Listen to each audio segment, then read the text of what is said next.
aspects of both Stalinism is for dissent, having their lives from Stalinist regime, one being the Kulak. The Kulak were small property owners in the Stalinist government, followed a policy of what was called the average value of goods confiscated from kulaks during the policy of Kulaks. During the height of collectivization in the early 1930s, people who were identified as kulaks were subject to deportation, eviction as kulaks. In 1929, there was a formal decree where anyone who held one of these attributes was a kulak: use of hired labor, ownership of a mill, a creamery, other process, involvement in trade, money lending, commerce. Any peasant who sold his surplus goods on the what this meant was that an entire class of peasants canceled, as we say, as a class. Three categories of kulaks were distinguished in Kazakhstan, and the third to other areas within. In 1930, in order to oust the kulaks as a class, the resistance of this class must be smashed in open battle, and it must be deprived of the productive sources of its existence and development. That is a turn towards the policy of eliminating the kulaks. From the Soviet Union, wrecking or wreckers. And again, reading from Wikipedia, wrecking was a crime specified in the criminal code of the Soviet Union in the Stalin era. It is often translated as sabotage. However, wrecking, diversionist acts, and counter-revolutionary sabotage were distinct subarticles of Article 58 of the RSFSR Penal Code. Three categories were distinguished in the following way. Diversions were acts of immediate infliction of physical damage on state and cooperative property. Wrecking was deliberate acts aimed at normal functioning of state and cooperative organizations, such as giving deliberately wrong commands. Sabotage was non-execution or careless execution of one's duties. Essentially, what this meant was, in practice, was kulaks were eliminated as a class as part of the collectivization of agriculture, which led to, deliberate starvation to death of millions of people. The Soviet Union was not prepared for its move into mass industrialization.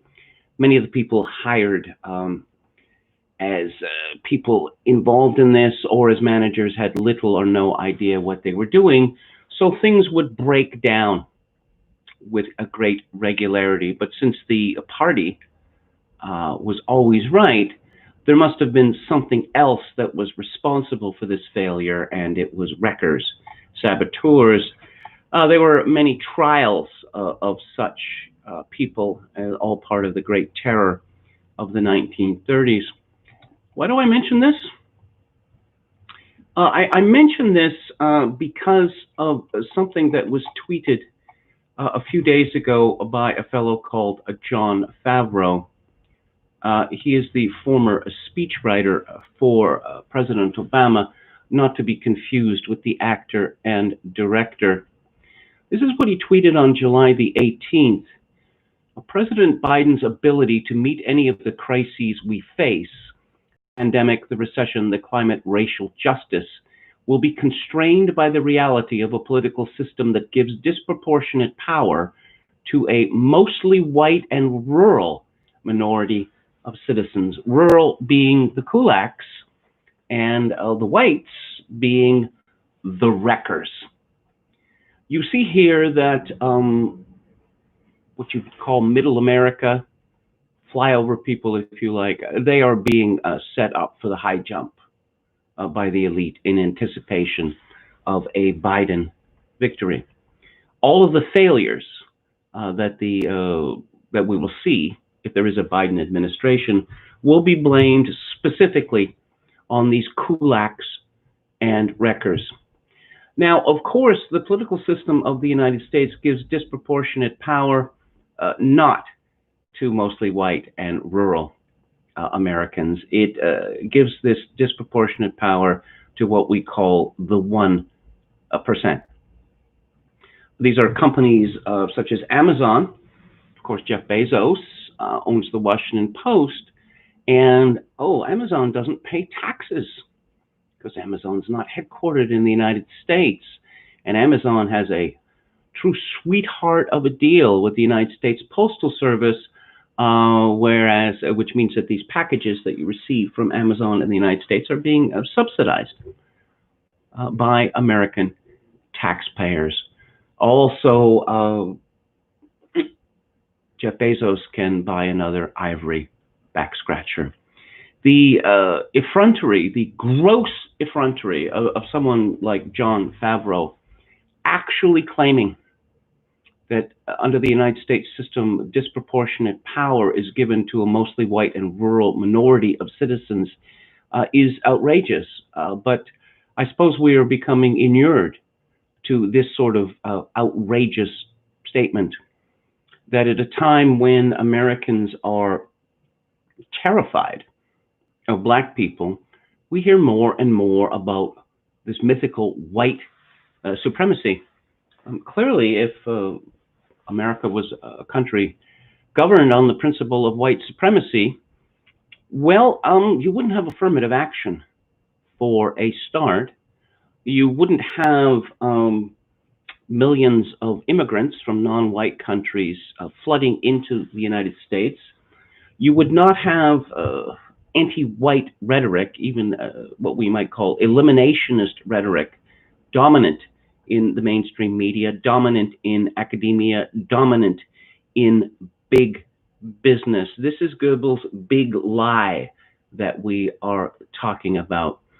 Now, of course, she who was it, her turn, was supposed to win in 2016, and the Kulaks and the Wreckers would have got it in the neck starting in 2017, but that didn't happen. Now, America's elite has learned nothing from Trump's victory in 2016.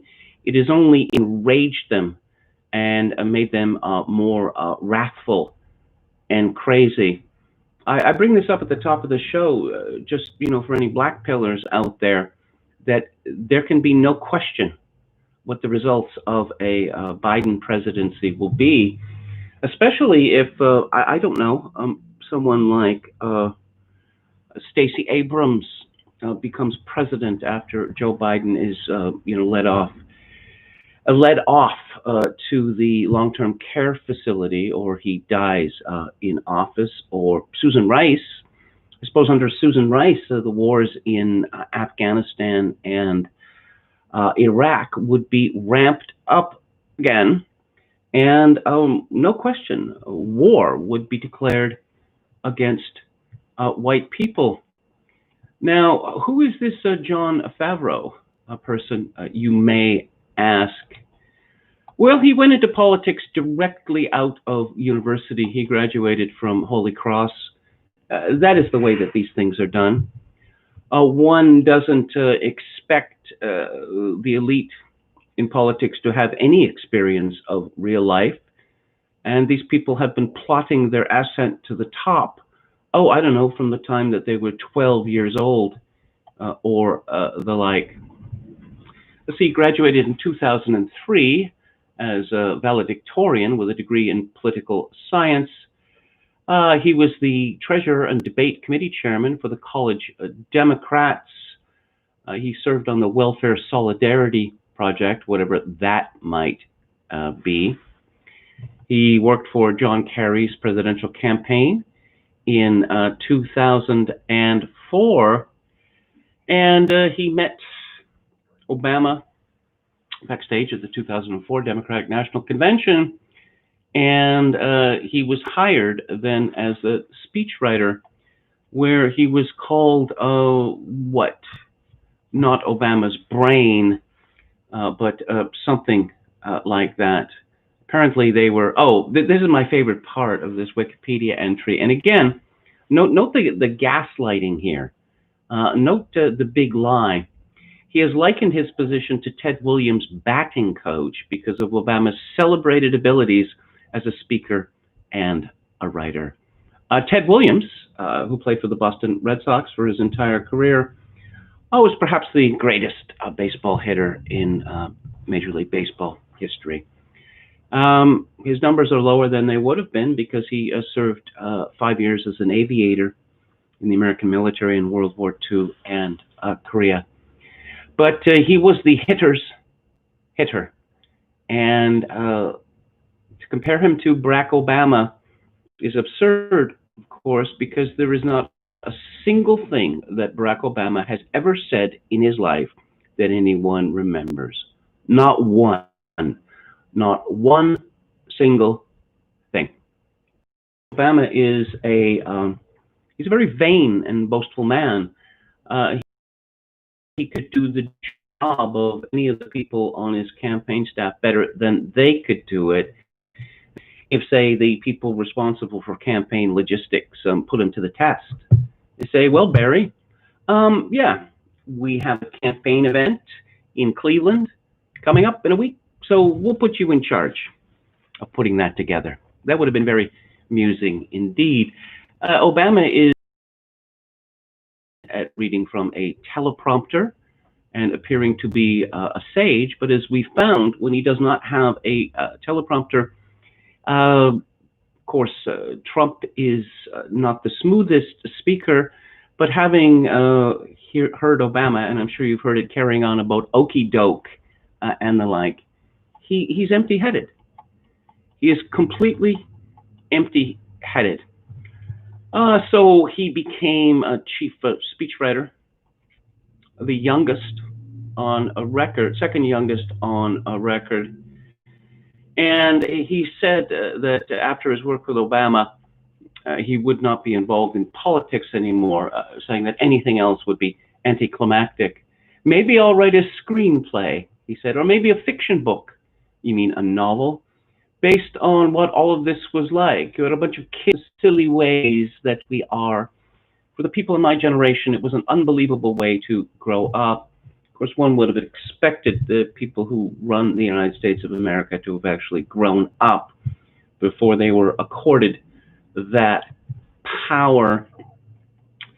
Let's see, I see that in 2016, he announced his engagement to Emily Black, daughter of federal judge Timothy Black. And here you see the American oligarchy at work. Jon Favreau's musings on the evil power of the flyover people was met with, I don't know, what would you say? Amusement? Outrage? Here's a response. Here's a response from Aaron Harris, who is, let's see, who is this fellow? He looks born and raised, well, presumed it, and moved out of it simply by moving to a city. It's on them. I think of rural people who did not embrace the bugman lifestyle from whatever problem you're trying to address, and into embracing false side of perhaps an insight into your own biases. Yes, indeed, that these people think that they're better than their parents, that their parents are bad people. But this is the ruling class of the United States. They got out of Nowheresville, if they were, born into the oligarchy, and they are determined for the rest of their life to demonstrate just how sophisticated they are. Let's go to the chat and see whether there's any complaints about the video quality today. Medic says, hello, this is the first time I've caught the beginning instead of catch up. Well, it's good to welcome you here. Jonathan Pohl says, wreckers on the internet. I'm going to talk about the internet a little later with regard to this Sarah Nadav woman who I spoke about yesterday.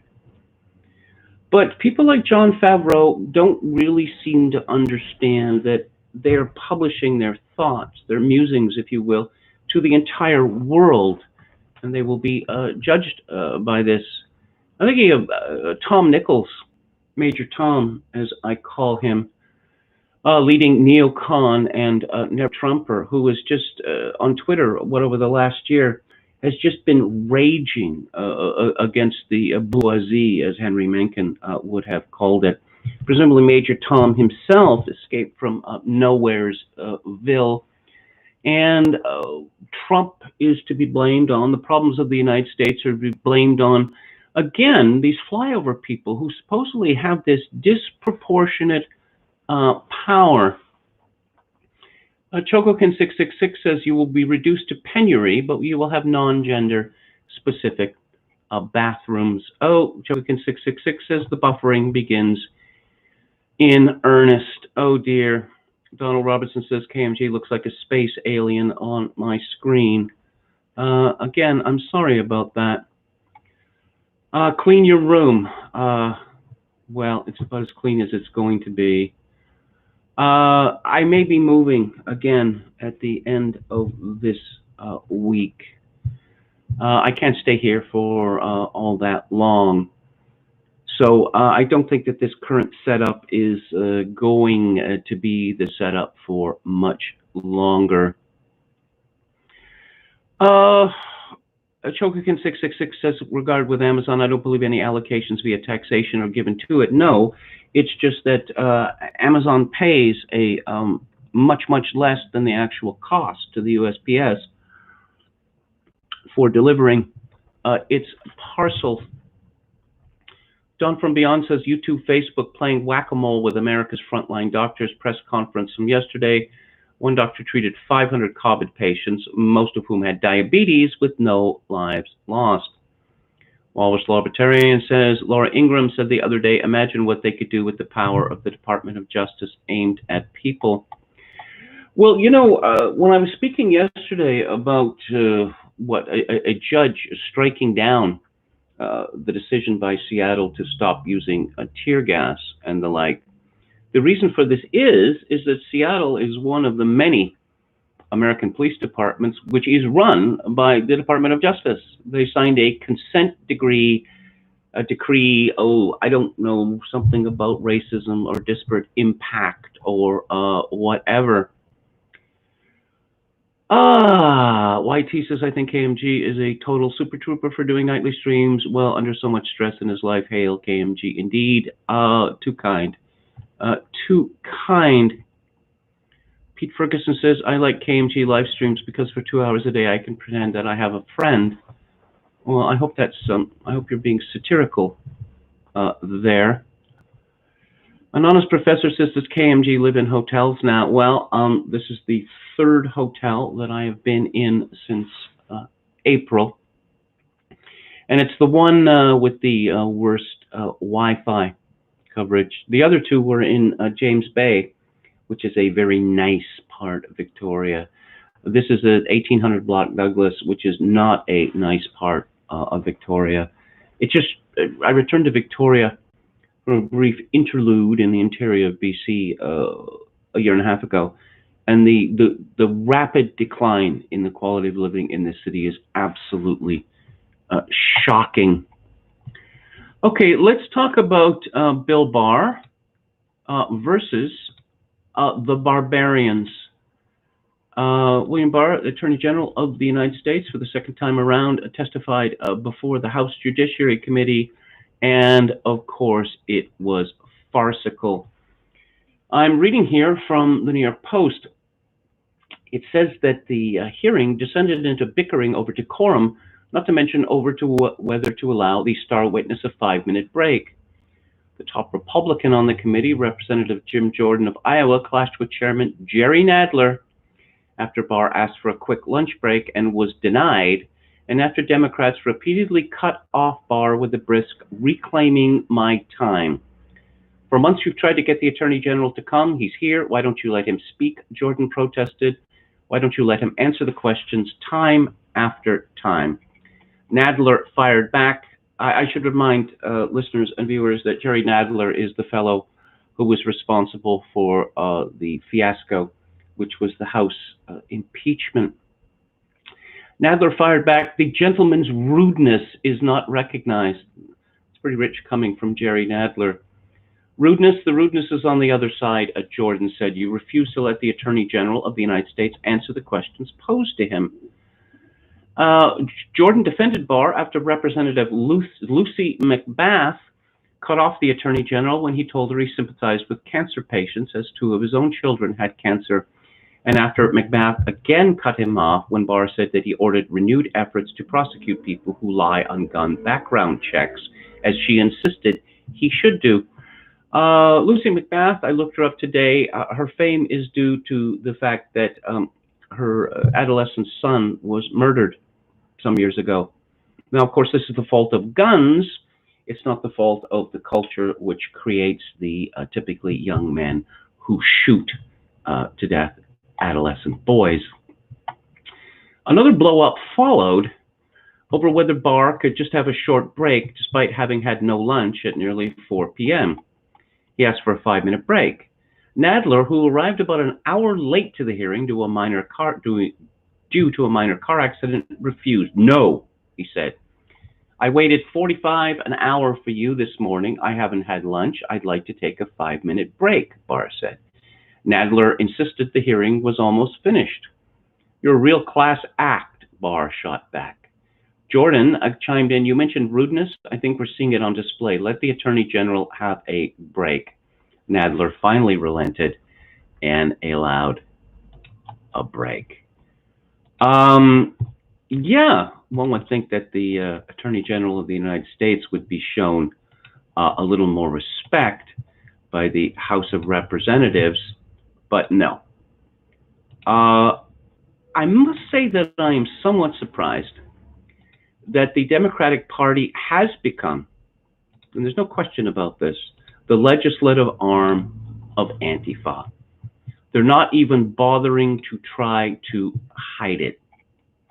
Again, from the New York Post, Attorney General William Barr on Tuesday defended the use of federal agents in Portland against an onslaught of diatribes from Democratic lawmakers who accused him of using troops as a prop in President Trump's re-election bid. "Since when is it okay to try to burn down a federal court?" Barr asked lawmakers after they insisted that demonstrators in Portland meant no harm, even after they reportedly tried to torch a courthouse with federal agents inside. They did not reportedly try to do this. It is on video. It is on thousands of videos, and it happens every night, and it's been happening for what, 60 days? "We were at the courtroom defending the courthouse. We're not out looking for trouble," Barr said. Jerry Nadler and Representative Zoe Lofgren of California blasted Barr for cracking down on what they alleged were peaceful protests in cities like Portland, which has been rocked by violent demonstrations for months.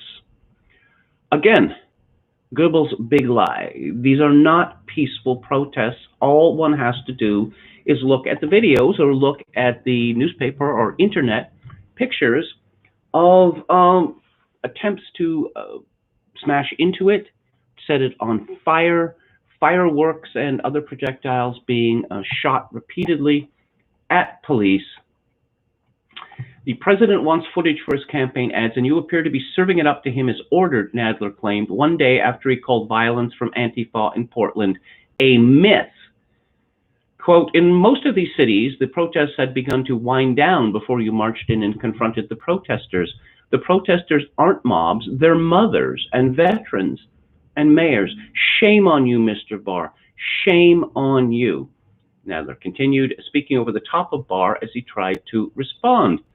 Lofgren also spent her allotted time pontificating about Trump instead of probing the AG on the government's response to protests across the country, and repeated Nadler's assertion that the protests were a wall of moms. "It's clear that the president's playbook is to divert attention from his catastrophic failure in dealing with the COVID-19 situation," she said. "The playbook is to create the impression that there is violence, that he must send in federal troops and the American people should be afraid of other Americans. I would say most of them are nonviolent. We've all heard of the wall of moms who show up to make sure that people are safe." Well, here's a metaphor that you can use. If people talk about peaceful protests, here's the situation, that a man comes to meet another man, and he goes to his house, and they sit down, and they talk for an hour, and at the end of the hour, or thereabouts, the visitor pulls out a pistol, and he shoots the other man dead. I'm sure that our media would describe this as a peaceful visit. because there was 60 minutes of peace, and then there was, oh, I don't know, 30 seconds of violence. I mean, look at the ratio. An exasperated Barr reminded Lofgren and the other Democrats that the group of activists have repeatedly tried to burn down the courthouse in downtown Portland. He also told lawmakers that many protesters have come armed for battle with rifles, knives, and explosive devices, and that several agents have been blinded by lasers. Since when is it okay to try to burn down a federal court? He said. In one attestee exchange, Representative Pramila Jayapal of Washington accused Barr of failing to squash protests in Michigan over stay-at-home orders because they were getting the president's agenda done. Again, if America were a white supremacist country, this repugnant immigrant would be sent packing back to India. When Barr tried to respond to her, she scolded him and said, "I'm starting to lose my temper. When white men with swastikas storm a government building with guns, there is no need for the president to activate you because they're getting the president's personal agenda done." I will point out that the swastika is a Hindu symbol and still used in India, and I'm sure Pramila Jayapal is well familiar with it. Louisiana Democratic Representative Steve Cohen also called federal troops in Portland secret police and suggested the Attorney General was involved in the death of Jeffrey Epstein. Barr said, "This is a hearing. I thought I was the one who was supposed to be heard." Furthermore, Barr said that he does not believe that the Antifa violence in Portland is a myth, saying that the violent far-left radical group was heavily represented in the recent riots. It's a national organization that moves nationally, he said. They tend to get organized for an event, and there's a lot of organization right before the event occurs, but we see a lot of the organization during the mob violence. We are concerned about this problem metastasizing around the country. Yeah, Bill Crystal tweeted a week and a half ago, from acting DHS Secretary Chad Wolf sending troops to Portland to Georgia Governor Brian Kemp overruling cities on requiring masks. Republicans don't seem concerned at all about the rule of law, ha ha ha. But of course, the fish rots from the head, and that's President Trump. Ilana Mercer commented, neocons, she's quoting someone from Gab, neocons want the federal government to keep the peace in Kabul and Baghdad, but not in Portland. According to the Washington Examiner, federal law enforcement in Portland has arrested 74 people and charged 60 of them with federal crimes for actions they allegedly took against federal police and facilities in the Oregon City, according to the Justice Department. DOJ spokeswoman Carrie Kupek announced Monday that the U.S. attorneys have also arrested 236 people and charged 238 nationwide in cases related to violent opportunists and civil unrest. Riots in Portland began 60 days ago with peaceful protests simultaneously taking place each night. When federal protective service officers from the Department of Homeland Security were unable to protect a federal courthouse from attackers who were using commercial fireworks and other objects, the Trump administration sent in tactical agents, including Customs and Border Protection's Border Patrol Tactical Unit and Immigration and Customs Enforcement's Special Response Team. DOJ's Marshal Service also directed employees to guard the federal facility, which law mandates that DHS protect. Now, curious here is that we don't see any activity by the FBI. And I think the reason for that is that the Trump administration and Attorney General Barr concluded that they simply could not trust the FBI to follow orders. What you need to know about Antifa University is a piece by Alexander Muse at partisan.space. And this is a very interesting piece indeed. If you haven't heard of Antifa, you haven't been paying much attention to the riots in Portland. Antifa is the political movement that President Trump declared a terror organization back in May and this year. For almost a decade, the organization, and it is a very loose organization by design, has used both digital activism and militancy to achieve their goals. Members tend to hold anti-capitalist views and subscribe to anarchism, communism, Marxism, and socialism.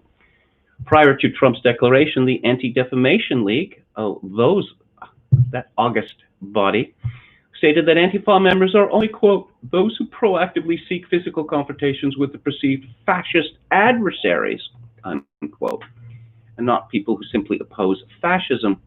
Portland's Antifa group is considered the oldest in the country and is responsible for engineering the longest-lasting civil disturbance in American history, lasting 58 days so far. The riots in Portland have become Antifa University. While the nightly protests and riots concerned federal authorities, the Portland police were solely responsible for protecting property and lives within the city limits. Everything changed 2 weeks ago when information from an informant reached federal authorities, detailing an effort by Antifa members in Portland to target federal employees. Members of Portland's chapter of Antifa were using a software platform for security cameras called OpenALPR that turns any camera into a license plate reader. The group had aimed their cameras at parking structures utilized by federal employees and Portland police. With this data, they were able to cross-reference the license plate using a website that provided them with the owner's name and address. Hundreds of federal, state, and city officials were identified. With the names and addresses in hand, Antifa began to build a shared Google spreadsheet that included links to each identified person's social media accounts: Facebook, Instagram, Twitter, Snap, TikTok, and LinkedIn. Antifa members reviewed this data to determine which employees had spouses and children. When DHS learned of Antifa's data collection efforts, they warned the 5,000 or so federal employees working in Portland to either delete their social media accounts or set them to private. After weeks of protests, mayhem, and rioting in Portland, everyone was on edge. New federal employees and their families sent a shockwave through the community of federal workers in Portland. DHS Secretary Chad Wolf arranged for additional security for both the government buildings and the federal employees who work inside. Antifa has been on the streets of Portland for 58 nights, and they've been learning. The nightly riots in Portland serve as both a recruiting and training tool for Antifa. Antifa leadership recruits from across the country are in Portland getting an Ivy League education in civil unrest. If we're not careful, Antifa will graduate hundreds of leaders from across the country in the coming weeks. America needs to get serious about the threat Antifa poses to our nation and our way of life. It is time to close Antifa University before it's too late. Well, that may still happen. It's been declared a terrorist organization. It's quite clear there's an insurrection going on in Portland, and this insurrection is supported by city council members. They're not called that, they're called something else, and certainly by Mayor Ted Wheeler, who had to flee in terror when a few days ago when he went to express solidarity. This is insurrection, which is covered under federal law, and this is a criminal conspiracy, which is covered under RICO.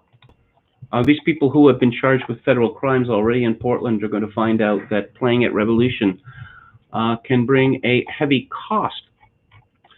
Of course, the media is shilling for Antifa. The mainstream media is the press vision of Antifa now. And right at the top of that list would be the Associated Press. There's a story yesterday from Mike Balsamo and Jillian Flaccus on Portland streets: anger, fear, and offense that divides. All fences divide, you morons. It begins: the party at the Salmon Street Springs Fountain, a riverfront landmark in the heart of Portland, was just getting started. Dozens of drummers beat out entrancing rhythms, and a crowd of hundreds danced joyfully as the setting sun cast a soft pink glow on distant Mount Hood. This is supposed to be a news story. It is an agitprop. It is a commercial for Antifa. Poster boards bearing the names of dozens of black men and women killed by police stirred in a gentle breeze as the energy built to fever pitch and more people poured into the square. Suddenly, 10-year-old Xavier Minor jumped into the center of the circle and started dancing with abandon. The MC took note. Yo, Black kids are the future. Black kids are the future, he shouted, until a beaming Xavier finally stepped out and into his father's proud embrace. A few minutes later, as night fell, the music stopped and the march to the federal courthouse began. 2 blocks west and 1 block south, the several dozen federal law enforcement agents guarding the Mark O. Hatfield Federal Courthouse could hear the protesters coming. Under orders to protect the courthouse, federal property that has been increasingly targeted as the city's protests against racial injustice march on. Yeah, that's one way to put it. That would be the liar's way to put it. The agents were accustomed to the drill, but tonight the crowd was huge, estimated at 4,000 at its peak and the largest they had seen. A top commander with the U.S. Marshal Service peered out a window facing the Willamette River and watched the sea of humanity sweep toward him. It was going to be another long night.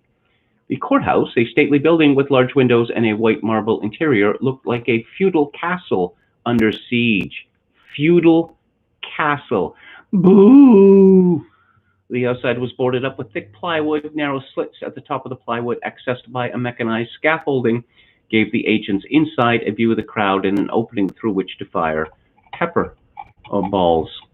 The terrace outside the front door was littered with garbage, the steps leading to the courthouse splattered with paint. A mixture of anti-police and Black Lives Matter graffiti covered the building's outer walls and columns to a height of about 10 feet. Tear gas from the previous night's protests still hung in the air and coated the floor with slime that had been hurriedly mopped up by custodians earlier that day. To the protesters, the men inside the battened-down courthouse are at best thoughtless political minions, at worst murderous henchmen. Again, this is purportedly a news story. To the agents' side, the demonstrators that packed the downtown each night are violent anarchists, an angry sea of humanity bent on hurting or even killing federal agents doing their job. Well, that last sentence is true. Again, I'll commend Dennis Day's reporting on the ground from Portland to you. It's clear from his reportings and other things that I've seen, like the beginning of this story, who brings a 10-year-old to a riot? Well, lots of people are bringing 10-year-olds to riots these days. The people, a lot of the people, you might call them camp followers of Antifa, they're clearly deranged people. This is both an insurrection, but it is also performance art. Let's see, this weekend, journalists for the AP were both outside with the protesters and inside the courthouse. The nation is seething with anxiety and deeply divided about the role of police, the value of Black lives, really? And the limits of federal authority in an election season like none other. In Portland, on a single city block owned by the U.S. government, that anxiety has turned to turmoil. Is this the beginning of the United States transforming into a military state, where federal agents flood the streets and overrule local authorities? No, clearly it is not, because if America was transforming into a military state, enough of these insurrectionists would have been shot dead, such that the rest of them would flee in terror. But I read a fair amount of this story just to give you, a flavor of the agitprop, agitation and propaganda. That's a communist word that the media retails now. The media, they are our enemies. They are the enemies of the state. They are the enemies of the people. And they're happy enough to do this. What was it? John Keats said that the poet was the unacknowledged legislator of the world. Well, they believe that journalists, that woke journalists, are the unacknowledged legislators of the world. Let's go back to the chat, see whether there's anything. William Hicks says, Wi-Fi still intermittently cutting in and out, very tough to follow, seems to get better as the show goes on, weird. Mine is good now, says Dawn from Beyond, it's okay now. Are you going somewhere safe, says Mont D. Law. Well, that's the plan. I'm not going to say where I'm going yet because it is not confirmed, and it's some distance from here if I decide to do that. Okay, I don't seem to be getting any more comments. Where is Juanita? Room maintenance lady needs to get in here. No, there is no maid service in this hotel, like most hotels in Victoria. And that's a bad thing in one way, but it's a good thing in another way, which means that the rooms are cheaper than they would be. When I was at the first hotel, the Days Inn, which was the most luxurious of the rooms I stayed in, although the rate they were charging me was about 1/4 of what they normally would have. There was a king-size bed in there with an incredibly complicated setup, so that it was impossible for me to actually use the bed, sleep in the bed, without various parts of it falling to the ground. And I would pick up these pieces and then ask, what is this? What is this supposed to be? Purely decorative, I suppose. Oh, Mike F. says rappers are the unacknowledged legislators of the world. Donald Robertson says everywhere is some distance from Victoria. That's true. Of course, Victoria is. I'm moving there. Professor Paul says anti-fascist is a euphemism for Stalinist and has been since the Comintern created the organization in Germany. Chad Chadson says people still use Gab. Yes, isn't he's our valiant moderator. Isn't Parler the new thing? I haven't signed up for that. Tweety Bird says Posonaut on Twitter has a funny meme vid of Fleckas asking Fat Jerry about the existence of the unicorn Antifa. Anne Run says I'm old school and would prefer hoses. The Wall of Moms. Yeah, again, there's not very many people who actually believe that many of these women were actually moms. Isn't that kind of gender restrictive? I mean, anyone can be a mother now. You don't need to be a woman to be a mother. I mean, come on, that's pretty heteronormative, isn't it? I think China is funding both and the Democratic Party. Yes, I have seen those reports, actually. Alt-Right Talk says KMG has been looking like a congressional candidate. He should run. He's still live stream. I don't know that I could be a congressional candidate. Of course, I'm not an American, and of course, I don't have an adopted Cuban adolescent living with me. So that sort of thing seems to be. William Hicks, Jerry says Adam Schiff as he loses the race to the podium. A pretty sorry display there of Jerry Nadler and Adam Schiff. They both look, well, stupid, actually. So I'm going to talk a little bit about Canada. And, oh, is it now time for a woman to lead the Canadian military? That is a question that no one is asking. No one cares. Never been a debate in my country over my lifetime about the actual purpose of the Canadian military. And it has no purpose, except it provides a pipeline for PTSD claims and for sexual harassment suits. It's useless. It's run out of equipment. But it still costs an enormous amount of money. I mentioned the story yesterday. I'm going to talk about it today. It's by someone called Ushnish Sengupta, who is an immigrant from India and thus obviously a superior person to the rest of us. Certainly superior to those of us like myself, whose families have been in this country for almost 200 years. Let's see. He is, yes, I believe he is he's a student educator, sense of self-awareness. This is from a piece in the Toronto Star, July the 23rd, who practiced civil disobedience and public protest. Toronto police arrested 3 BLM Toronto activists, Jenna Reed, Danielle Smith, and Daniel Gooch, for public protest through artistic disruption. Yeah, I'm gonna have to paint on statues of colonial figures who have had a continuing negative impact on racialized communities.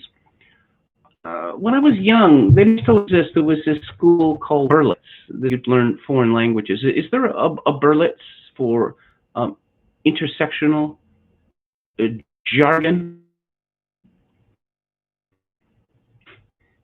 Artistic disruption being painted on statues of colonial figures who had a continuing negative impact on racialized communities. One of the statues protested was that King Edward VII. King Edward VII died in 1910. What is this possible continuing negative impact on racialized communities? In 1910, Canada had no racialized communities.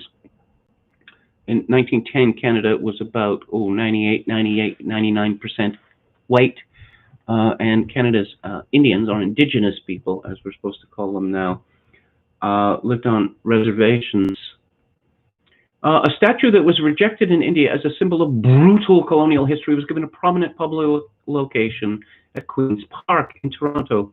I was born in India in 1971, and that's why you are lecturing us, Ushnish Sengupta, and did not have did not have to live under the gaze of colonial statues, which represented oppression of my people for centuries.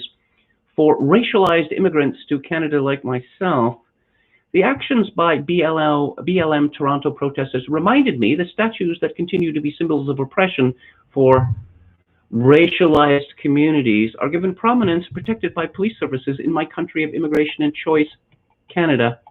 Did anyone choose this fellow to come here? I don't think so. I applaud the actions of BLMTO activists in drawing attention to the continuing prominent existence of the statues of Ryerson, MacDonald, and Edward VII, colonial figures whose long-term harmful legacies continue to negatively impact Black, Indigenous, and people of color across Canada today. Oh, BIPOC makes an appearance. Now, I will point out that Canada, of course, was a colony of Britain. That in 1910, when King Edward VII died, Canada was still under the thumb of Britain. That Canada did, until the Statute of Westminster Act in 1931, Canada had what was known as home rule, but everything beyond that had to be approved by the British government. Canada was automatically in World War I when Britain declared war on Germany in 1914. In 1939, Mackenzie King, who was the Canadian Prime Minister at the time, had to request a separate vote in Canada's Parliament. There was no such thing as separate Canadian citizenship until the late 1940s, and Canadians were considered British subjects. Trudeau, of evil memory, supposedly repatriated the Constitution in 1982, that the power of the Privy Council over constitutional changes in Canada was ended. So, a colony. There's another connection to my hometown, Kolkata, previously named Calcutta. And why we let these people get away with this, it remains a mystery to me. As I pointed out before, we have our own names for foreign cities. We don't call Prague, Praha. We don't call Munich, München. We don't call Cologne, Köln. We don't call Moscow, Moskva. I could go on. Let's see, in 1930, Benoy Krishnu Basu, and I'm not going to read that part. Let's colonial 1930s India. What on earth that has to do with Canada? For myself, an immigrant from India, the arrest and detention of Jenna, Danielle, and Daniel in Toronto brings up parallels with historical individuals Benoy, Badal, and Dinesh. This fellow has such a thirst for justice. It's a shame he is not acting on that back in his homeland. Oh, here we go. As an immigrant, the arc of colonial history is intrinsically connected for me. Again, is there a special school where they learn to speak gibberish? Paraphrasing Martin Luther King, when the long arc of history bends towards justice. Oh, by the way, there's no evidence that the long arc of history bends towards justice. That's a millennial view.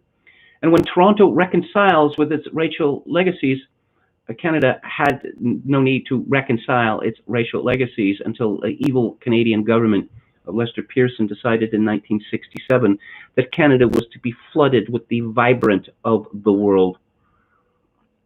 Oh, we will rename Dundas Street and Dundas Square, consciously recognizing that Henry Dundas was a racist 18th century politician who delayed Britain's abolition of slavery by 15 years. In the short term, drop the unnecessary charges against these three courageous BLM activists, charges involving police violence and protecting colonial statues, or symbols of oppression for many Canadians. If this fellow feels so very strongly about colonialism, he should go home as soon as physically possible. There are Indian colonies, both Hindu and Sikh, in many Canadian cities. The Sikhs have effectively taken over Canadian politics because all the leadership contests are decided by Sikh votes. Now, one would think that the Sikhs were an enormous percentage of Canadians, but they're not. Actually, they block vote. And it was block voting by Sikhs that put Jason Kenney over the top in Alberta.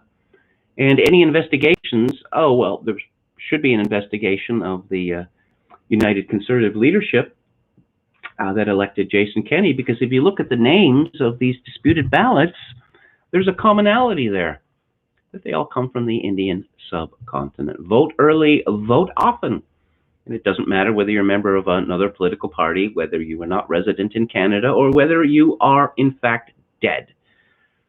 This is a part of the vibrancy that these immigrants have brought to my country, where political corruption, ethnic political corruption, is now simply taken for granted. I was talking a couple of weeks ago about Margaret Trudeau, who, of course, was the wife of the wicked Pierre Trudeau and the mother of the stupid Justin Trudeau. And she gets paid to talk about being loopy. That's her profession now. Brian Lilly reports moments ago, Mark Kielberger just informed the Commons Finance Committee that in addition to the $312,000 paid to Margaret Trudeau for speaking at We Day events, she was reimbursed an additional $168,000 in expenses, so a total of $480,000. $168,000 with expenses. These are the kind of expenses one associates with staying in the best hotel in town, living it up on room service, and making plane reservations at the very last minute. So close to $500,000 doled out by this We charity to the Prime Minister's mother, and Justin Trudeau returned the favor by awarding an almost $1 billion contract to this We charity to supposedly train young people. I suppose they were going to be trained to be, they were supposed to be volunteers, but they were getting paid below minimum wage. And they're trained as cadres, I suspect, climate change cadres, anti-racism cadres. The media has already decided that this scandal, one of many such that have bedeviled Justin Trudeau, is not going to force him to resign, because that's what we get from the meta. Right from the very beginning, even people on the right, like my old colleague Lauren Gunter, essentially said it's not a big deal and it's not going to lead to Trudeau being ousted. How about you just talk about what's going on and not the meta? Because these kinds of statements lead to frustration, anger. They become dangerous. because the message that is being retailed is that these people can get away with anything if they're liberal. I recall that a conservative cabinet minister called Bev Oda was pilloried and her reputation destroyed because she claimed expenses for a governmental trip to London, England.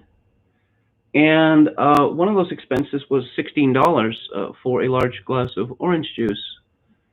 This is one of the phoniest scandals in my lifetime. I'm sorry, if you're staying at the kind of hotel that Canadian governmental officials and cabinet ministers would stay in London, London's one of the world's most expensive cities, if $16 is what a large glass of orange juice costs, that's what it costs.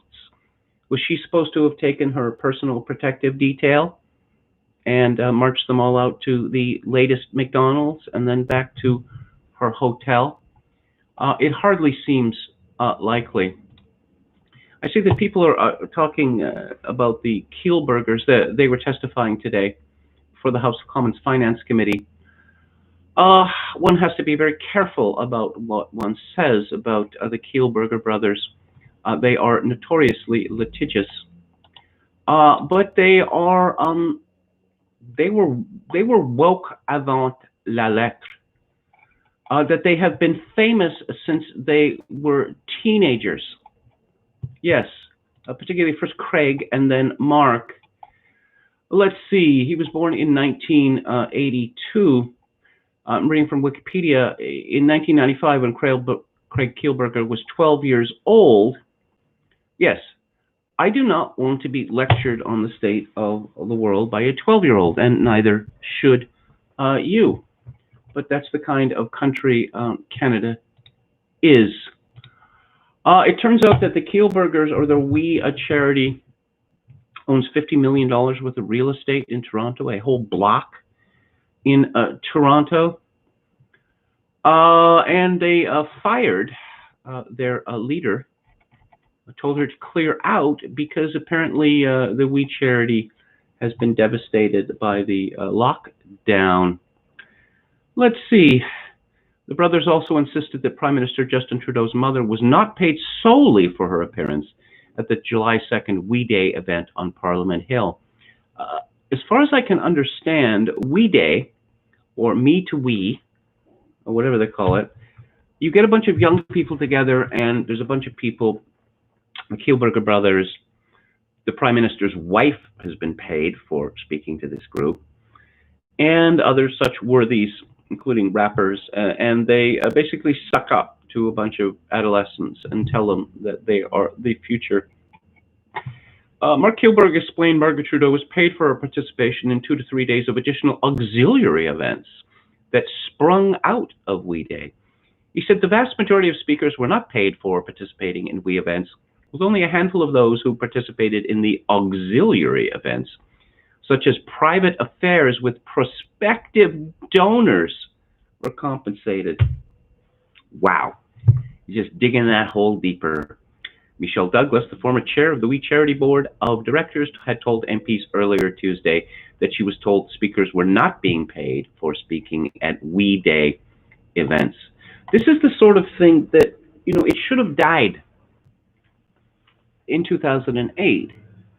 Because what I like to call the surplus created by capitalism vanished in 2008. There is no more money left for such foolishness, but apparently the Canadian government is determined to keep it up, and they'll borrow money. For instance, the Canadian government borrowing $300 million to send to the rest of the world for some sort of COVID nonsense. And of course, Canada doesn't have $300 million. Canada doesn't have a pot to piss in, as they say. But that is not going to stop the Canadian government for spending insane amounts of money that it does not have. Now, I spoke recently about the decision by the entertainment industry to be all black all the time. And I was thinking, when is this going to become manifest? What Live PD was canceled by A&E, and the two spin-offs were canceled by Live PD, and A&E found its revenue slashed in half as a result.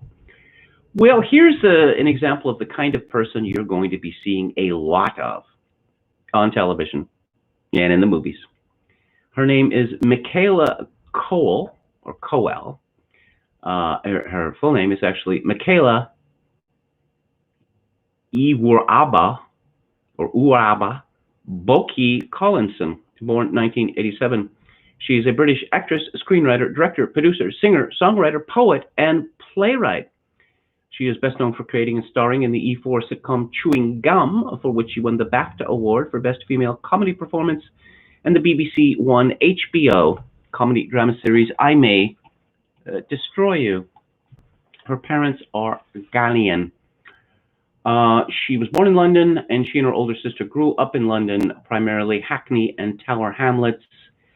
Those are bad, bad places. Her parents had separated before her birth. She attended Catholic schools in East London and said that her isolation as the only black pupil in her age cohort at primary school caused her to bully other pupils. Oh, so that's what it was. This isolation did not continue into her secondary education at a comprehensive school. She went to the University of Birmingham and then the Guildhall School of Drama. In 2006, she began performing in poetry open mics in Ealing. Poetry open mics, poetry slams. Have you ever been to any of these things? It is just torture. It is pure torture. Imagine rappers without a beat. That's what this is. This woman is obviously was tipped for the top some time ago. She's in Star Wars: The Last Jedi. She's in 2 episodes of Charlie Brooker's Black Mirror. Let's see, for the 2016 BAFTA Awards, Cole wrote a dress designed by her mother made of kente cloth. She has said that, like her chewing gum character Tracy, she became very religious in the Pentecostal faith and embraced celibacy. Cole stopped practicing Pentecostalism after attending Guildhall. She identifies as aromatic. And at first I thought this was someone who was sexually excited by a perfume or cologne, but no, wait. According to Wikipedia, one of the attributes of aromatic people is that despite feeling no romantic attraction, they may still enjoy sex. They have their own flag. It is deep green, light green, white, gray, and black, for a reason I cannot say. Aromatic people are not necessarily incapable of feeling love.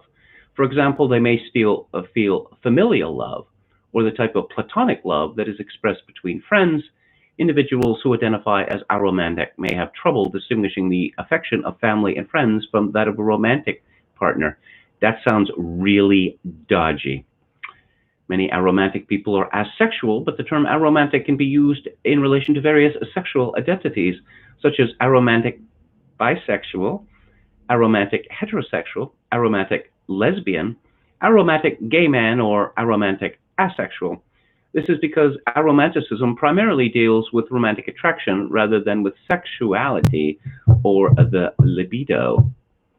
Some publications have argued that there is an underrepresentation of asexual and aromantic people in media. Wait a minute, what about these incels? Aren't they history's greatest monsters? And I'm not making this up, and I'm going to have trouble pronouncing it because it's a made-up word. Amatonormativity, a concept that elevates romantic relationships over non-romantic relationships, has been said to be damaging to aromantics. Yes, those people that you've never heard of until today apparently have been oppressed for a very long time. The antonym of aromanticism is alloromanticism, the state of experiencing romantic love or romantic attraction to others, while such a person is called an alloromantic. An informal term for an aromantic person is aro, and they're just making it up at this point. The letter A in the expanded alphabet people acronym LGBTQIA+, stands for asexual, aromantic, and agender. Okay, moving on. So essentially, as far as I can see, this show, which you could look it up, there's the full court press there. This is the must-watch HBO show of the season, and you must watch it, because if you don't, you're probably a white supremacist.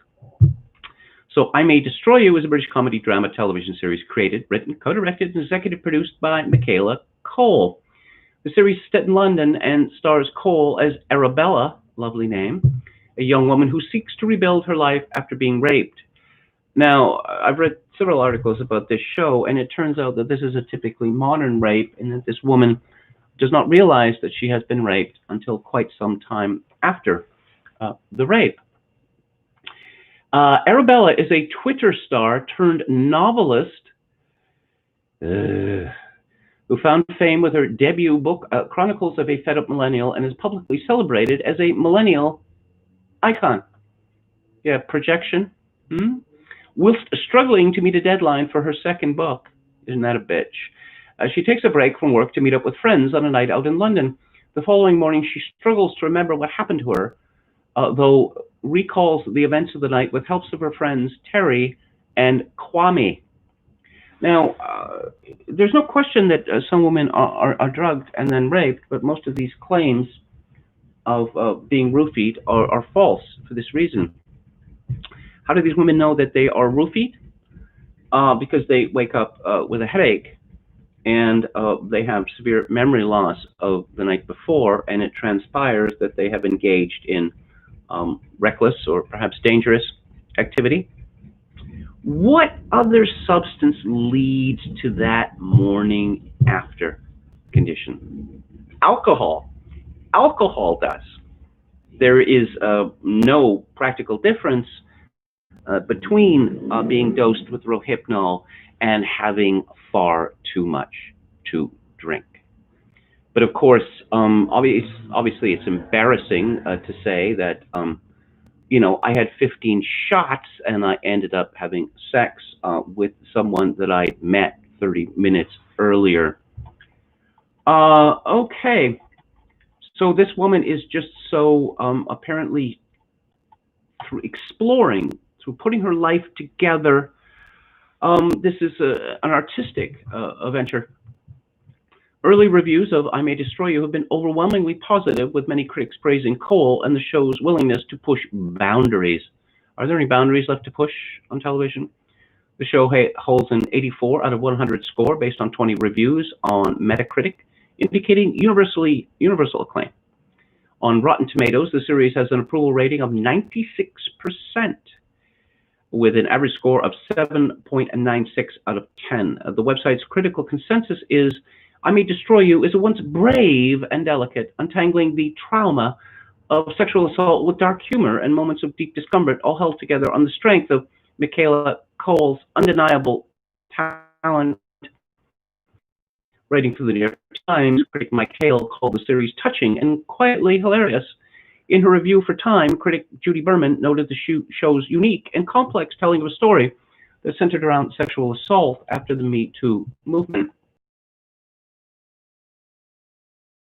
Sort of a how to, you know, keep a good house. No, it's moved far beyond that. Michaela Cole's I May Destroy You is a must-watch. Here's why.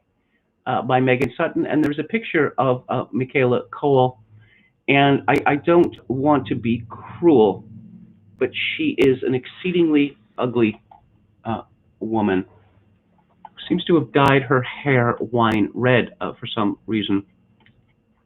Michaela Cole is no stranger to creating and starring in hit series, and I May Destroy You has been widely reviewed as an absolute must-watch. The series explores consent as it tells the story of Arabella, a woman who was sexually assaulted after having her drink spiked on a night out. And it is created, written, and co-directed by Cole, has previously opened up about her own personal experience of sexual assault. I May Destroy You centers on, we heard that, all right. Feted as the voice of her generation. This is from the BBC's press piece. feted as the voice of her generation. Yeah, sure. Was they saying that about Zadie Smith? Isn't Zadie Smith supposed to be the voice of that generation? Has she been supplanted, superseded? Arabella is highly talented, and how do we know she's highly talented? Because she keeps on telling us so, much like Lena Dunham. But distracted by the pressures of her first triumph, she's struggling to write her second novel and is in danger of becoming destructive and self-absorbed. After being sexually assaulted in a nightclub, her life changes irreversibly, and Arabella is forced to reassess everything: her career, her friends, even her family. As she struggles to come to terms with what has happened, she begins a journey of self-discovery. Often painful, sometimes funny, it leads her to some surprising places and controversial conclusions. Speaking out her character, Cole said, Arabella is a Londoner, a lover of life, and a lover of Twitter. After a spontaneous piece of writing of hers goes viral on the internet, she receives a commission to write a book. She's now got an agent, and there's a sudden professional demand for her writing. Beyond her work, she lives in a two-bed flat share in Hackney and has a cool group of friends, also trying to find themselves within this little concrete jungle. Yeah, she's written a book about herself. When does this happen? There was a show, what was it called? Shit My Dad Says, that was based on a Twitter account, which was a dismal failure, which was parodied on Community as Old White Man Says. Chevy Chase responding, I'm Old White Man Says. It was pretty funny. Arabella must understand that everything is connected, that she is connected even to the thing that she despises the most, her trauma. Really, this is a shocker that a millennial woman is going to put trauma at the center of her existence. Wow, that's never happened before. Across the 12 episodes, she learns that allowing herself to disassociate from what she struggles to accept can have unsavory consequences. And then there's a whole bunch of, Kadith Kerwan says the Queen is back. Yes, that's a woman you've never heard of, is the Queen. Let's see, joining Cole in this series, where Ruchi Opia plays Terry, Arabella's funny but less successful best friend. His acting career has stalled. Her love life is erratic and fairly disastrous, but she's always sure that something brilliant is about to happen. Yes, this is millennial wish fulfillment. Papa Esidu plays Kwame, the best male friend of Arabella and Telly, a sometime dancer who now teaches gym class. He's a beautiful gay man with serious self-esteem issues when it comes to getting what he wants in sex and love. Amal Amin plays Simon, who is Arabella's party friend, loads of fun and a bad influence. Although he manages to hold down a job in the city, he likes nothing better than to lure Arabella away from her work, is to write about what an artistic but messed up, traumatized millennial she is. I shouldn't think that that's going to be particularly hard work. It's going to be pretty much automatic writing. When asked what she's most enjoyed about working on the series, Cole said, everything, every moment, from thinking to writing to shooting to editing to rewriting. This has been the most satisfying experience of my entire life. Oh dear. Yes, this is what television and the movies are going to be now. Millennial women, preferably millennial black women, telling us just what artistic superstars they are and how they're misunderstood by the world, that the world doesn't understand that artistic creation is difficult. It's difficult to navigate. The pain, oh my God, the pain. Okay, this is from Breitbart, and the New York Times, despite having been called out for faking American history at great length, is determined to monetize this. The Times is looking to expand aggressively into Hollywood in the hopes of spinning its brand of journalism into lucrative TV shows and movies. Leading the charge will be the editor behind the newspaper's controversial 1619 project, which sought to reframe U.S. history around slavery. Since 2016, Caitlin Roper has served as a senior editor at the New York Times Magazine, where she spearheaded the 1619 project with reporter Nicole Hannah-Jones, aka Ida Bay Wells. Roper is now taking on the new role of executive producer of scripted projects for the newspaper. Her job will consist of adapting Times reporting into fictional projects for the big and small screens, according to an announcement on Monday. In other words, COVID-19 sweeps America. Gender liquid black women hit hardest. And I'm sure that that Hollywood just has a infinite interest in this. Sam Dolnick tweets, the singular Caitlin Roper. Could these people be any more precious? Takes on a new role, bringing the NYT to Hollywood. She's hit the ground running. So exciting. Is this a millennial woman? I'm getting a strong sense that she is a millennial woman. She doesn't provide much of a picture of herself. She's formerly, with Wired and the Paris Review. Oh, and her pronouns, by the way, are she and her. Well, I'm glad to know that. I'm glad to know her pronouns, even though, as Elon Musk instructed us the other day, that pronouns suck, which led to a disturbed and disturbing direct response to the whole world to him. From, baby mama Grimes, that she cannot embrace hate. Yeah, saying that pronouns suck. I'm sick of people talking about the pronouns. You're embracing hate. Elon Musk is a very rich man indeed, and this Grimes woman is not an attractive woman, and she appears to be mentally unbalanced. Is that seriously the best he could do?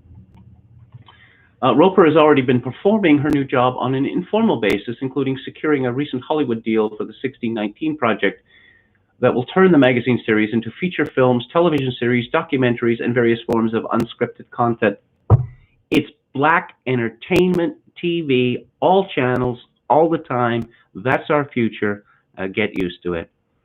But, as I've said before, there are tens of thousands of movies out there which you can obtain in various ways.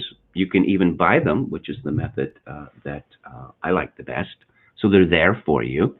Before the world became woke, where there was actually, an attempt to create art or to examine the world as it exists, that sort of thing. It's all out there. I was talking yesterday about moral inversion, and here's an example. Again, from Breitbart. Sports Illustrated features curviest in the Sports Illustrated swimsuit issue. For the shoot to be released, the 27-year-old model wrote on Instagram, "This trip was life-changing and was so special to experience with the most special team. Sports Illustrated has given me so much and created so many incredible opportunities for me, and I will forever be grateful."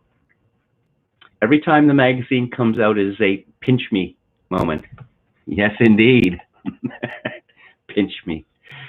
Too funny. It is the fourth time that McGrady will appear in the Sports Magazine swimsuit issue.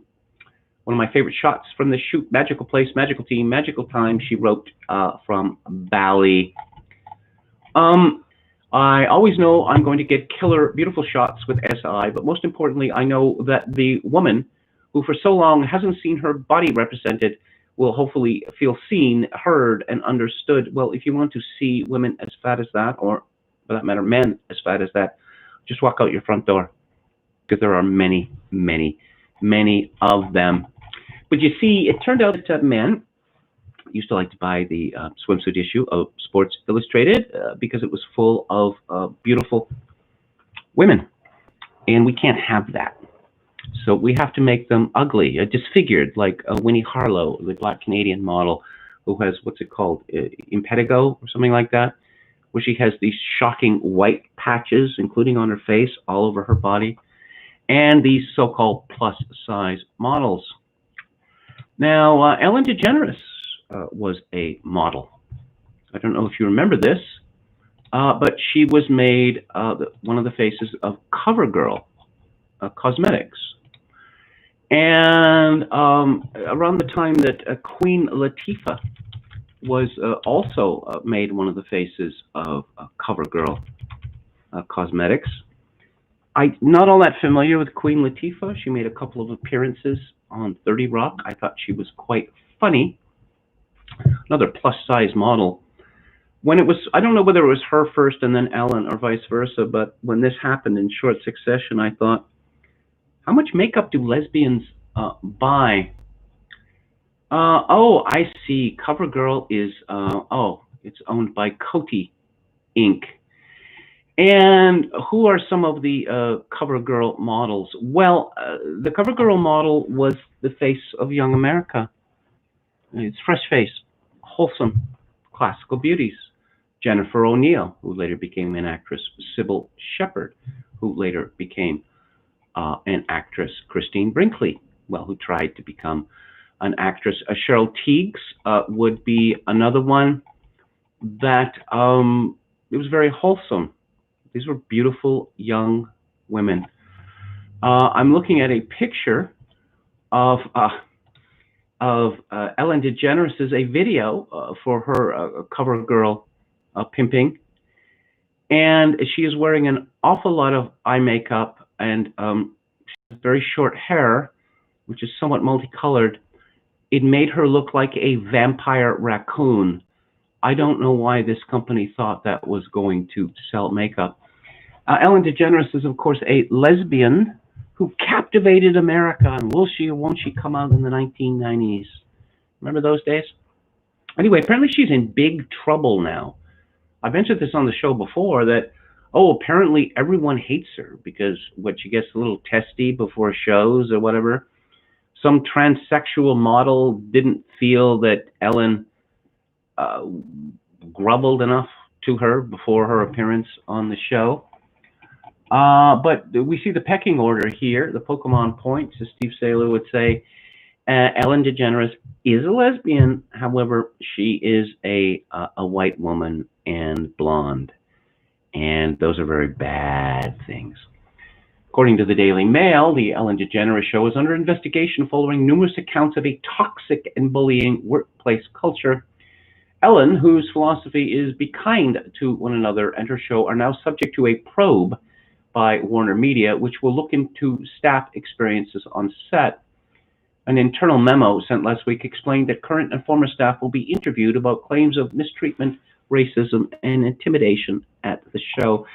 iHypocrite on Twitter said he thought it was very unlikely that there was a culture of racism on the show, and of course, it's very unlikely. But there's some sort of grift engineered by lawyers at work here. Host Ellen, 62, hasn't been accused of any wrongdoing herself. Well, I don't know what the Daily Mail is talking about because I've seen many, many stories about apparently what a horrible person Ellen DeGeneres is. One current and 10 former employees of the daytime chat show have accused the 3 executive producers, Ed Glavin, Mary Connolly, and Andy Lassner, of bullying. A source told BuzzFeed, the authoritative BuzzFeed, the issue is these 3 executive producers running the show who are in charge of all these people and who make the culture and are putting out this feeling of bullying and being mean. That's how adults talk now. They're putting out this feeling of bullying and being mean. They feel that everybody who works at the Ellen Show is lucky to work there, so if you have a problem, you should leave because we'll hire someone else because everybody wants to work here. Apparently, BuzzFeed has just discovered what show business is like. I have worked in a show business. I was a talk radio producer for several years. It's not really news. It's show business, no question about it. And I produced a daily show of several hours, several radio stations. And it is a highly tense atmosphere, highly tense indeed. And people lose their tempers. There are tears and such like on a regular basis from female employees. Oh, let's see. One former employee said if she wants to have her own show and have her name on the show title, she needs to be more involved to see what's going on. I think the executive producers surround her and tell her things are going great, everybody's happy, and she just believes that, but it's her responsibility to go beyond that. Is it? Is it? There's a well-known episode of Larry Sanders Show, which is, of course, about a chat show, a daily chat show, where Larry complains that he is not plugged in to what's going on in the show, and he tells Artie, the producer, famously played by Rip Torn, that he wants to be plugged in, and Artie does not think this is a good idea. And he says, you know, plugged in you want to be, plugged in you shall be, but I will warn you that it will be difficult to extricate you, to unplug you. And this becomes an absolute nightmare for Larry because suddenly everyone is sharing their problems, mostly personal problems, with him. And in one case, the talent booker, he tells the talent booker that yes, she should have her mother put into her home, and Artie later says no, her mother's in her 50s, and such like. And Larry decides that he does not want to be plugged in. I would imagine that it is the job of the executive producers to tell Ellen that yes, things are going well. When I was a producer, both for an individual show and executive producer for the station, I was asked how things were going, and I said that things are going well because I didn't think that it would be useful to my host, who was at one point also program director, to be told that this constant state of near anarchy, constant crises, he doesn't need to know about that. I'm not a fan of Ellen.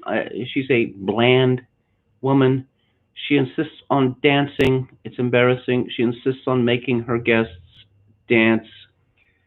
But I'm forced to defend this woman against what is an obvious stitch-up. Oh, a black woman claims she suffered a number of microaggressions. Her request for a raise was ignored. That never happens. And she was accused of walking around looking resentful and angry. That never happens. After asking for staff members to undergo diversity and inclusion training, this woman sounds like an absolute joy.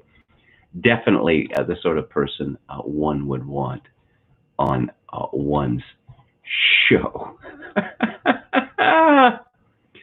Yeah, but on the other hand, I don't feel sorry for Ellen at all because Ellen is a liberal. Ellen has been pushing poison on America for decades. And now it's all coming back.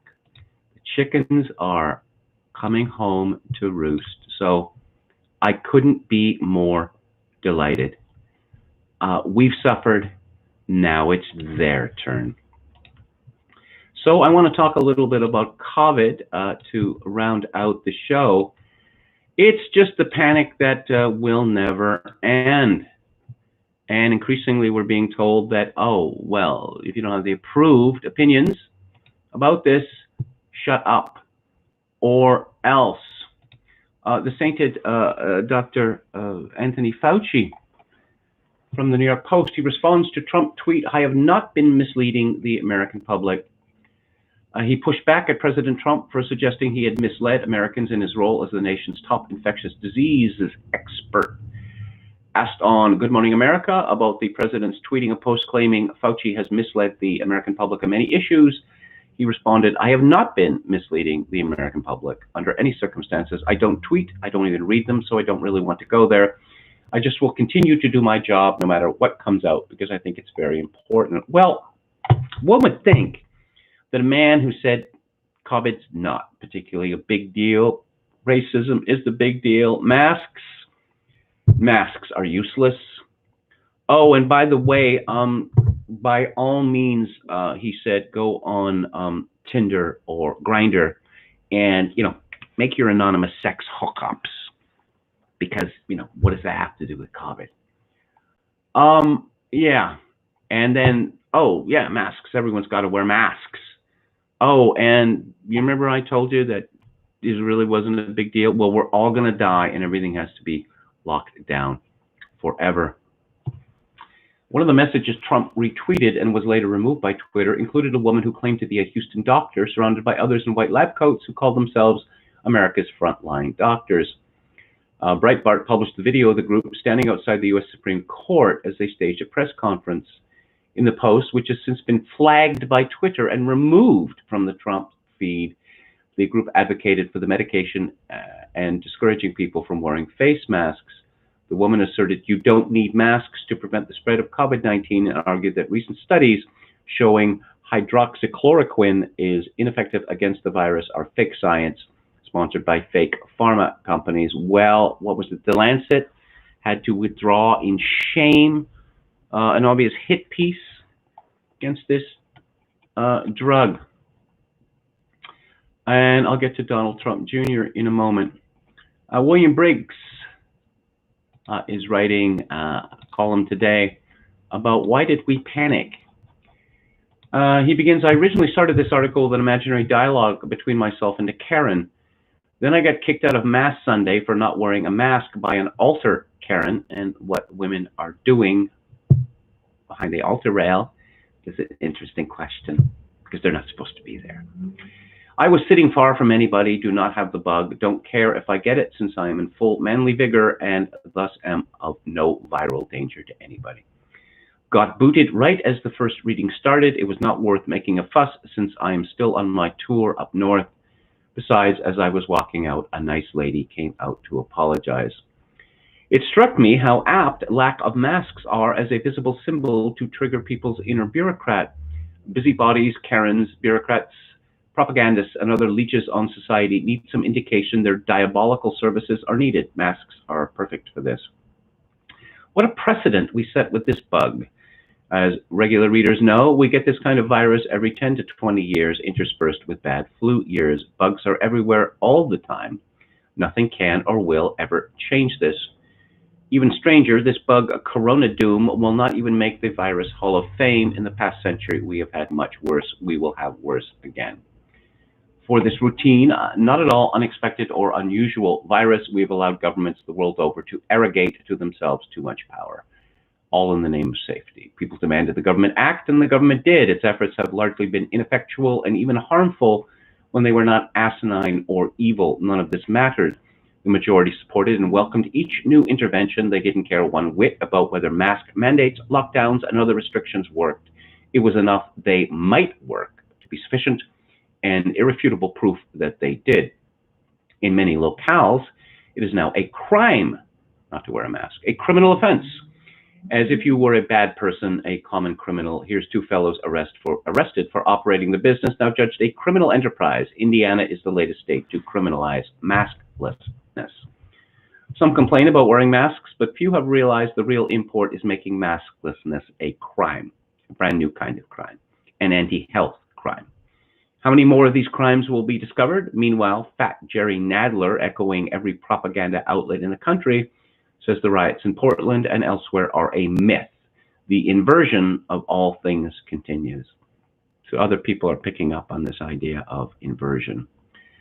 We have two main questions: why the usurpation of powers and panic now, and how long and how often will be the precedent set in the hyper overreaction to be invoked? We didn't go full panic in 2009 for swine flu, despite having similar death counts. We didn't for Asian flu or Hong Kong flu, and they had much higher body counts. There is nothing special about Corona Doom except that it is different. But all bugs are different by definition. Others are starting to say the same thing. Bernard-Henri Lévy says that coronavirus has sent the world into psychotic delirium. This would be one of the very rare occasions indeed where I agree with Bernard-Henri Lévy. People keep saying this is an unprecedented pandemic. It's not true. Humanity has had to deal with many pandemics, often more grave than this one.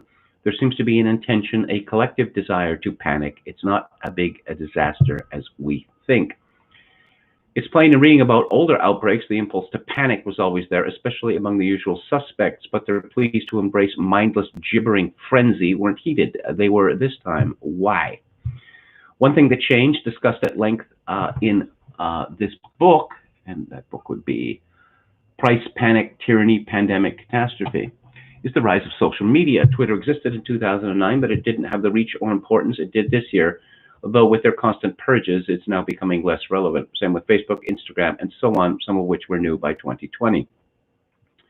Don't forget, even Frog Twitter was freaking out over images coming out of Wuhan. I am never going to forget this, and I'm never going to forget the names of the people on the right who embarrassed themselves by freaking out over the Wuhan virus.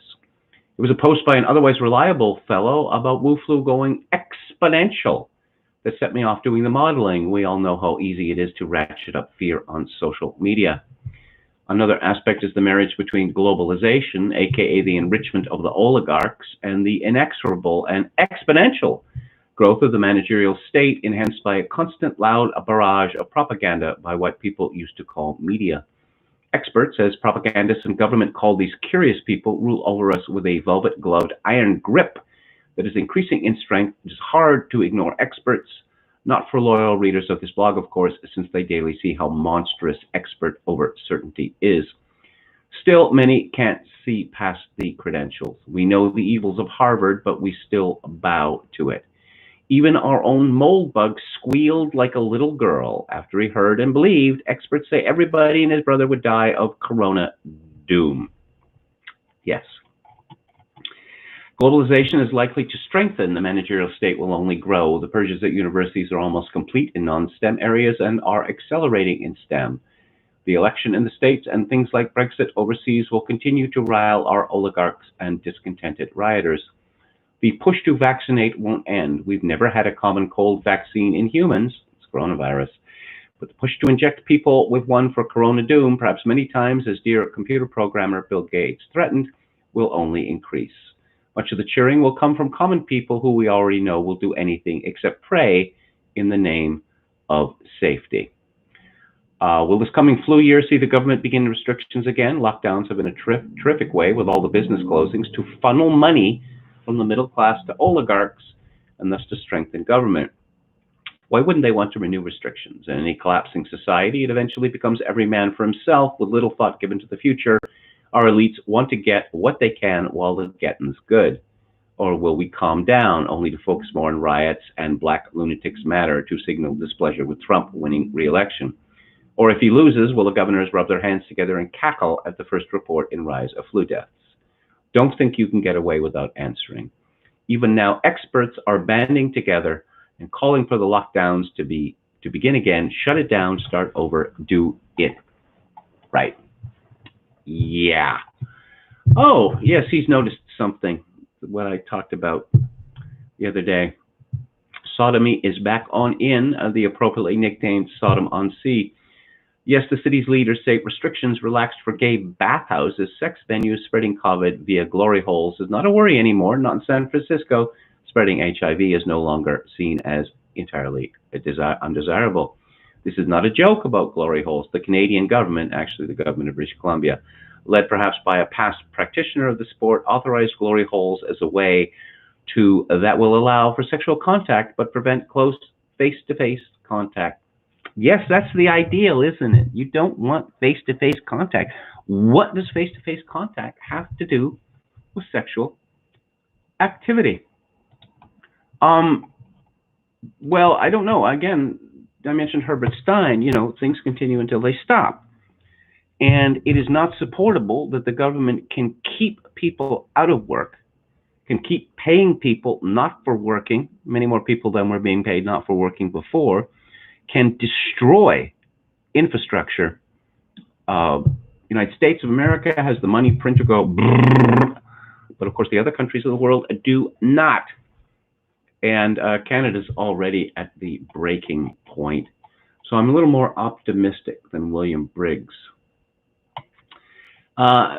Toby Young at Lockdown Skeptics writes, Zugzwang, a reader of Lockdown Skeptics, that refers to something in chess where you literally cannot move.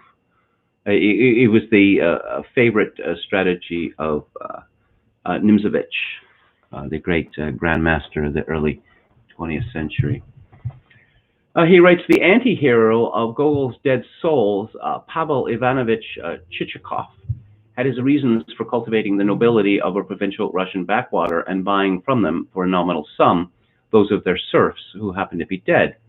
This saved the vendors an amount of poll tax, which continued to be payable for some time after death, and transformed Chichikov himself into a gentleman proprietor of some 400 serfs, potentially capable of raising a large loan on these assets and eloping, presumably under another name, with the governor's daughter.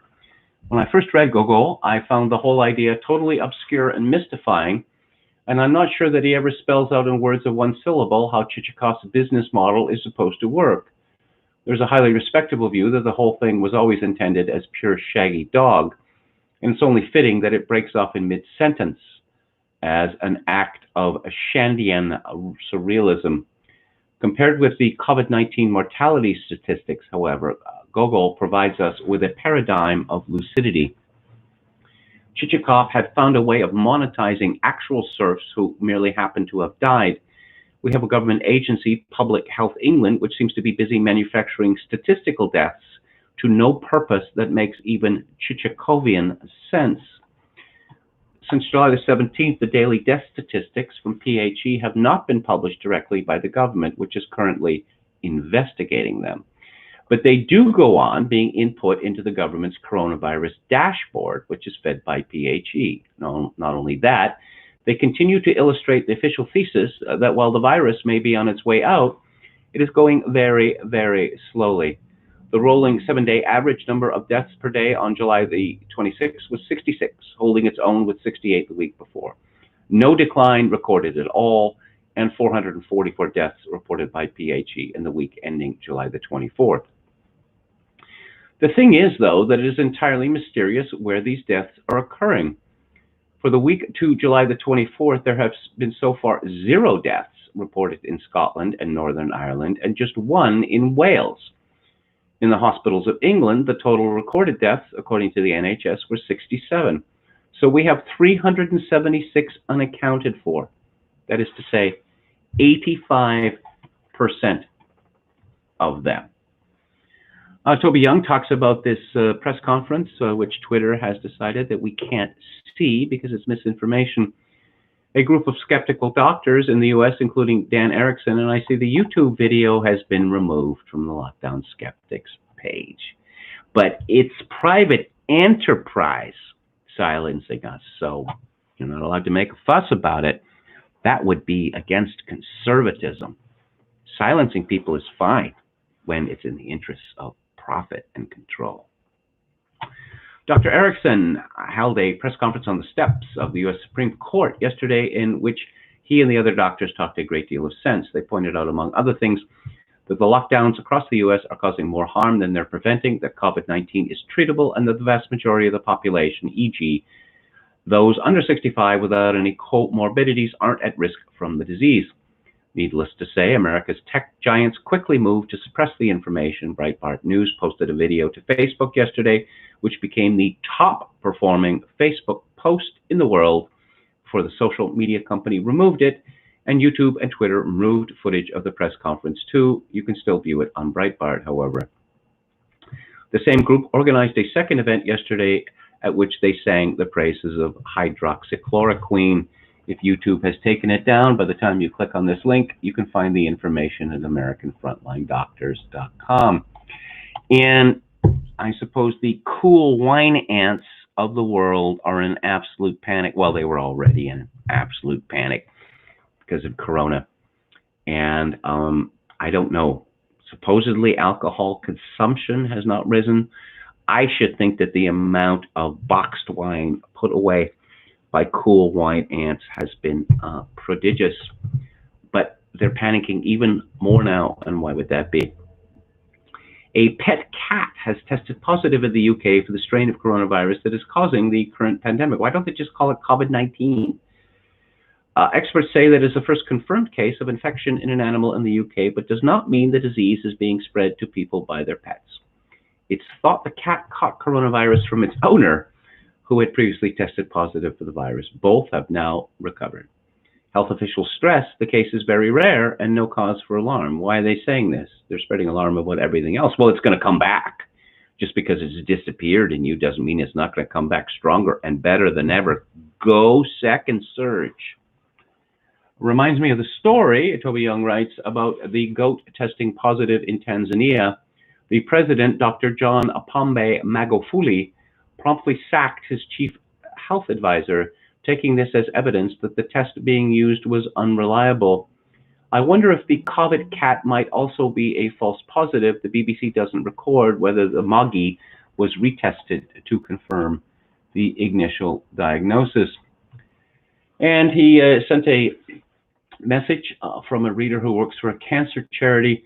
I don't know if this story is helpful to you at all, but I work for a national cancer charity answering support calls. I had an extremely distressing call the other week from a 90-year-old lady whose 69-year-old daughter was in a hospice due to her advanced cancer. She told me she hadn't seen her daughter for months since lockdown was imposed, and knowing her daughter didn't have long left, she drove to the hospice desperate to see her, only to be refused at the front door. Worse still, she said she was verbally reprimanded by the manager for trying to come in and told that she was putting herself and everyone else at risk. Her daughter died a few days later. She never got to say her goodbyes. You see so much of this lockdown of the COVID-19 panic is sadism. It is pure sadism. That people in positions of power and influence have discovered that they can make other people suffer. And of course, the definition of sadist is someone who takes pleasure in other people's suffering. He reports no second wave in Spain. Oh, a cartoon in the Telegraph. New regulations: 1, masks; 2, quarantine; 3, anti-obesity initiative.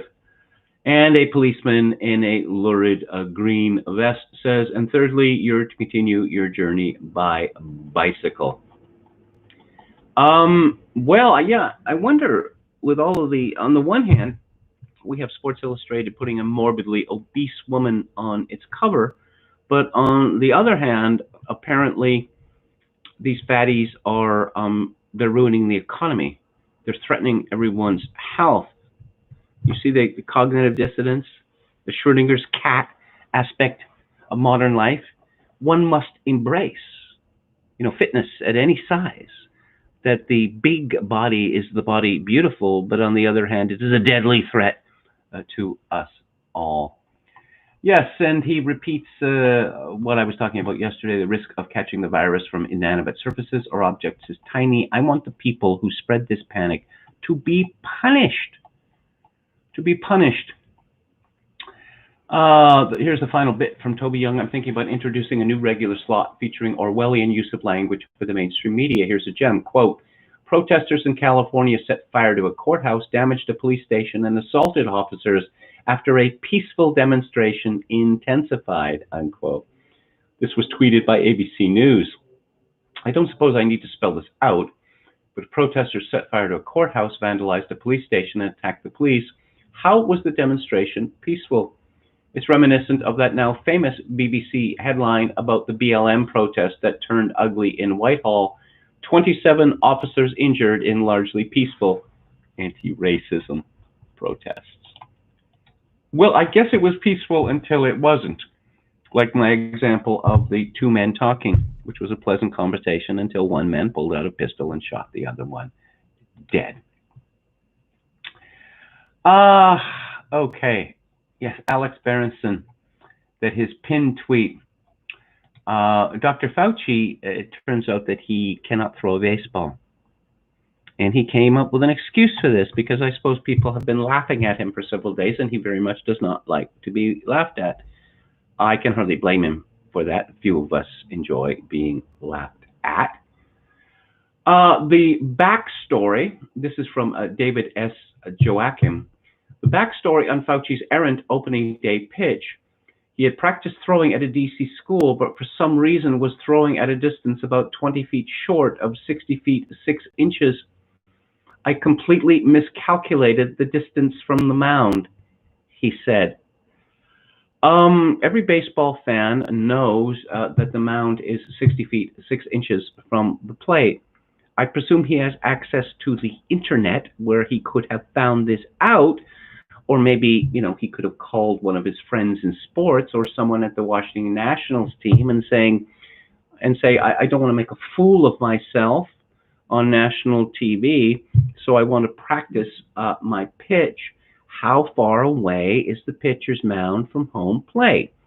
And I'm sure someone from the Nationals would have told him.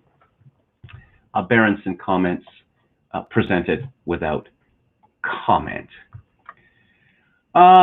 This survey explains, Berenson writes, so much about the public's reaction to COVID. 1,000 people in several countries were asked what percentage of their nation's population died of the virus.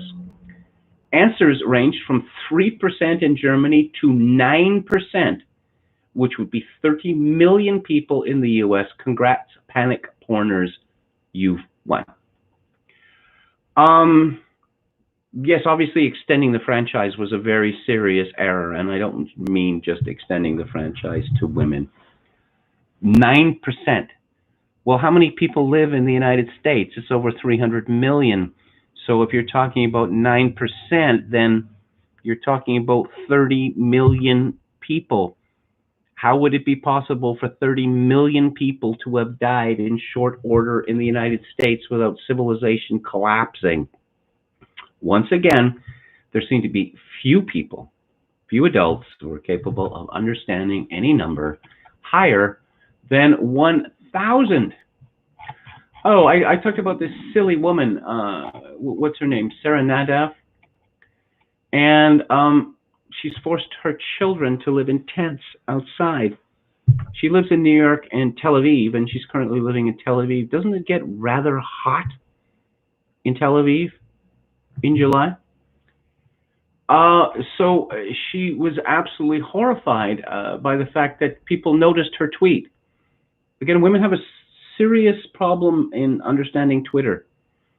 You are publishing to the entire world. People are going to notice, and some people are not going to like what you said. She tweeted earlier today, "Holy shit, people," a tweet I posted yesterday, which I thought was pretty innocuous, stirred up some shit with conservatives, and now I am the subject of an article in Breitbart News. Well, enjoy your fame while you can, Sarah. John Nolte indeed wrote about it on Breitbart. Although she has only 5,312 followers, which is about 3,000 fewer than myself, I don't have a blue tick. And only because she holds the correct thoughts and ideas, Twitter verified Sarah Nadav's account. She identifies as a behavioral economist, fintech entrepreneur, startup advisor. Didn't these people used to call themselves consultants? And is now bragging about forcing her 13-year-old and 15-year-old to live outside in a tent to protect herself from the coronavirus. Included in the tweet is the photo of the camp Mommy Dearest set up for her children, which looks like something you would see on the crowded, homeless streets of Nancy Pelosi's congressional district, or alternatively, a block away from where I'm sitting now on the grounds of City Hall in Victoria. She adds that they pee outside in a massive field behind the house, which sounds like trespassing and every bit as unhealthy as any virus. She adds that she does let the kids come in with masks on to use the bathroom, so presumably they are not defecating outside. Nadav admits that she is taking this drastic and paranoid action, I'll explain how paranoid in a bit, to protect herself from the virus, but that her act of self-preservation is actually on behalf of her children.